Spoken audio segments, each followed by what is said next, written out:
guys, how are you all? I'm not gonna lie, this is a little bit strange sitting here sort of talking to you face to face, and I apologise if I keep looking this side. I need to remember the lens is over there.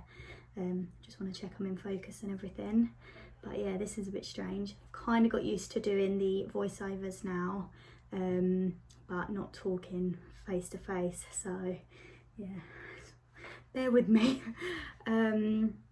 But I kind of needed to do an intro for this video because I didn't want you to look at the video at the end of me riding Nancy and thinking that's the first time I've ever sort of sat on her. So you'll have seen all my previous videos. We've done loads of lunging, long reining, spent loads and loads of time really getting to know her. We've built up a great bond, and I'm really impressed with her character and how well behaved she is for a 4-year-old and for a racehorse straight off the track. She's a lot more sane and sensible than half the little ponies I've dealt with in my life. So I'm really pleased with her.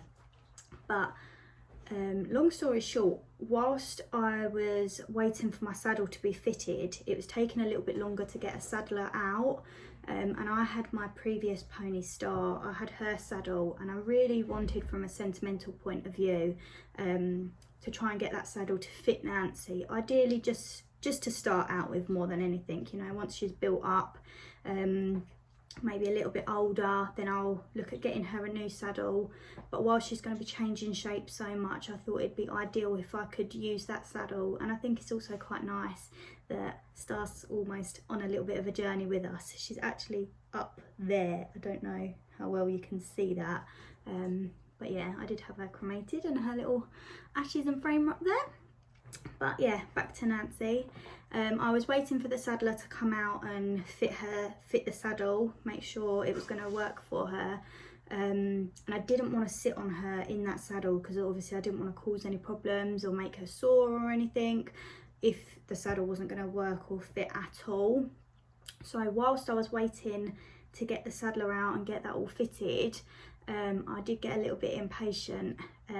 So the first ever time I sat on Nancy was bareback. It was very spontaneous. I don't have a video of it, but I do have a photo which I'll pop on screen in a moment. But yeah, I had someone with me and I sort of stood her up and I'd run on my hand and leant across her, make sure she was all comfortable. And as with everything else, you know, she didn't really do much. There was no reaction. She was good as gold. It's not something I ever thought in a million years I would be doing. But I felt confident enough in her behaviour that she wasn't going to do anything silly. Obviously I had my hat, her bridle, everything like that. I had someone with me, as I say, and I literally just sat on her and walked her around the school a couple of times. I was on her for a maximum of 5 minutes. I didn't want to sort of overdo it, but she was a really good girl, so I'll pop a picture of that. But that was the first ever time I sat on her. Now I had about a 4-week wait till I could get the saddler out. So once I'd sat on her once and I knew she was good, you kind of get a little bit impatient, don't you? So I did actually get on her again, and me and a friend walked around one of the fields. And if you follow me on Instagram, you'll sort of know this. I'd done posts at the time when it was happening. I couldn't believe it. You know, like I say, it's never something in a million years I thought I'd be able to do. Sit on a 4-year-old ex-racehorse, ride her around a field bareback. Like, she must just be one in a million. But to be honest with you, most of the ex-racehorses I'm sort of seeing on Instagram from other people, they're all really chilled. So obviously they have their moments. They are, most of them, quite young, and they can be quite fresh. So it's all just something you have to assess on your own situation. But yeah, I just felt really confident to do that, and I'm pleased I did. She's very skinny and very small, so there was definitely no trotting or option of anything more than a very slow walk. And I did actually lay a saddle pad over her back, quite a thick, like a poly pad one, just to obviously help me be a little bit more comfortable, but also protect her back a little bit, and make her more comfortable too. So yeah, I got on her once, Sat on her for 5 minutes, walked around the school, made sure she was fine, perfect.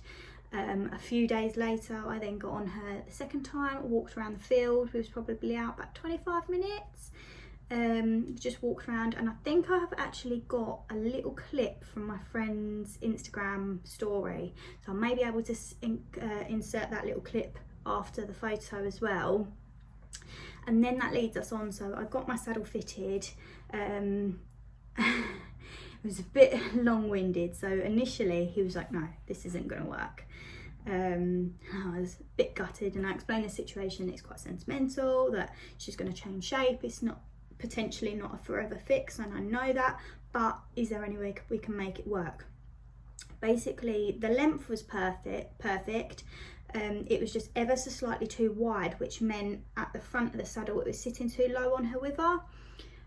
Obviously I didn't want to cause any problems, and if there was no way around it, it is what it is kind of thing. I would have had to get a new saddle, but I said, is there no way we can sort of pack it out with a poly pad, maybe a front riser or anything like that? So he suggested get him the ProLite adjustable riser. So it has I think it's got 4 little pockets in it where you can change the shims. So thankfully somebody on my yard actually had one that I was able to borrow quickly to show the saddler, so he could have a look how it fitted. So we put the thickest shims in the front and the thinner ones at the back, so it sort of essentially lifted the front a little bit, and he said that was going to work. And I could have cried, honestly. I was over the moon, I cannot tell you. So obviously straight away, trip up to Ingatestone that day, went and bought myself one of those pads. Not the cheapest things, but compared to a standard front riser, which is literally just a front riser, that's all you can use it as, the ProLite one that you can adjust it, I thought it would be a better sort of investment long term, so that, you know, if she changes shape or anything like that, which she's bound to do, I can adjust those pads front and back and make that saddle sit perfectly. So I think it was around £60, and I'll pop a little picture of that as well on the screen somewhere, just so you can see exactly what it is that I'm talking about. But that has been an absolute godsend, and without that I would have had to buy a new saddle. So yeah, super grateful I managed to get one of those. And then our riding journey actually begins, so that will be the clip that you'll see at the end.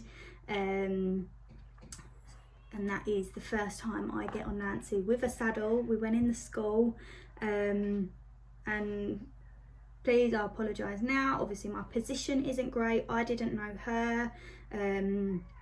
She's only 4, she's a baby, she's never been in sort of a menage school or anything like that, and she felt like Bambi-legged piece of spaghetti. I felt like legs were everywhere, she was really wobbly. There was no balance. Obviously she's used to going in more straight lines, and a school, I think our school's just a general 40/60, so the corners come up quite quick. So obviously I didn't want to overdo it, but I did want to have a little walk, trot and canter round, and I again was just so chuffed with her. She was such a good girl. But yeah, that was the first time I got on her with a saddle in the school. And I'll be honest, I think I've only been in the school about a handful of times since, because my aim over the summer is just to spend the time out hacking, build her strength up, let us really get to know each other and give her a break after her racing career. I wanted her to have that break but still be active and doing something. I know a lot of people turn their horses away, but that's not something I wanted to do. And I think Nancy's personality, she needs the work and the routine to sort of keep her ticking. She's a baby, her little mind goes a little bit nutty if she's not doing anything. So yeah, I've just been hacking her, and there'll be loads and loads of videos to come of that.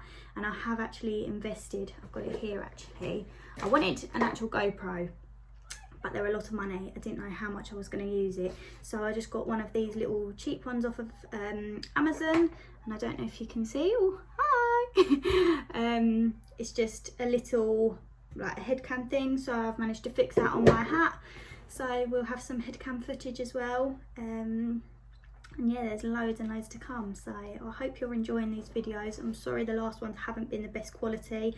I didn't plan on doing this journey or sharing any of the footage I've got, so hopefully now, obviously I'm filming with a purpose, I can make the videos a bit better quality for you. And let me know in the comments or reach out to me through Instagram, anything like that. Let me know what you'd like to see. If you're going through sort of a similar journey with an ex-racehorse yourself, things that you're finding, and ways that I can improve my videos as well. I love watching YouTube videos, and I follow lots of different people, so I've kind of got an idea of how they film and what they're doing, but actually physically doing that yourself is completely different. And I'm a pretty shy person, so getting a camera out in public and videoing myself chatting away isn't something that comes naturally to me, so bear with me. I hope it's coming, and I look forward to speaking to you all soon. So bye guys.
God, she feels so strange.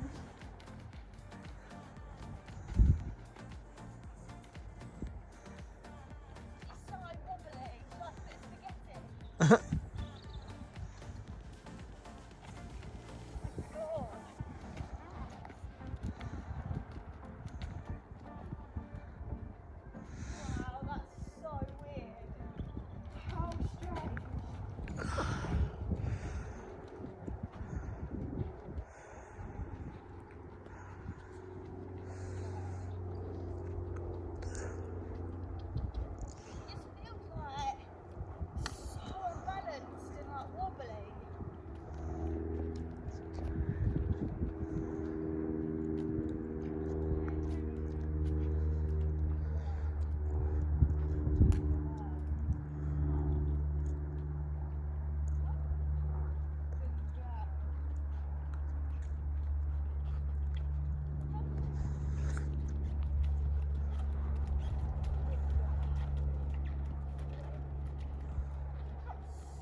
strangest feeling.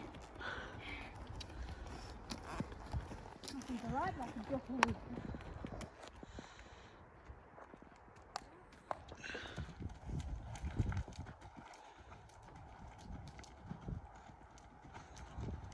Good girl. That's better than the trot.